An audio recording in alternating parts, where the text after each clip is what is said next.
All right, today we're going to bring a coil of copper, and this is perfect if you want to replace parts or you want to build something, a DIY projects. A lot of people do steels with this one. A lot of people replace parts for refrigerator. This is actually a great coolant, great for anything that's overheating. You pass water.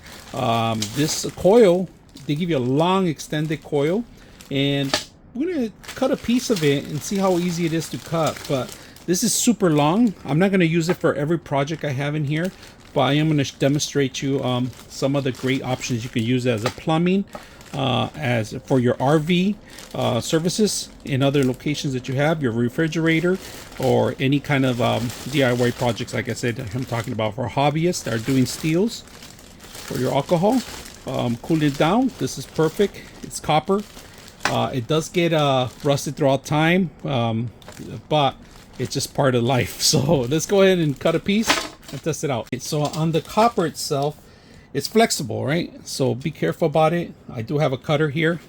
I'm going to try to see if we could cut some pieces of it, maybe up to here, and straighten it out. So my mistake was doing it too hard. You're not supposed to do it too hard. Just twist it enough where you could twist it, all right? And once you start twisting it, all you got to do is start spinning it, all right? And it does the magic by itself. Tied it up once in a while, spin it, keep spinning it, and that's it. Look at that cut.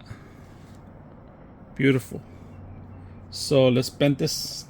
I'm gonna try to just bend it just back to normal, a straight line.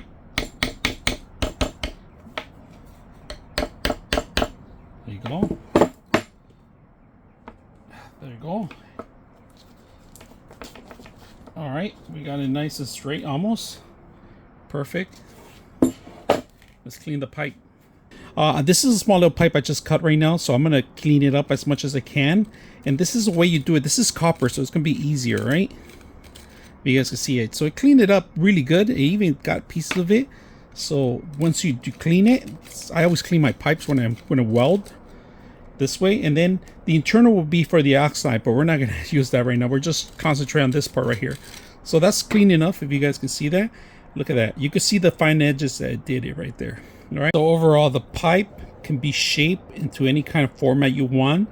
It's very delicate, so be careful on it because of the actual thickness of it. But I was able to clean it up and reuse it.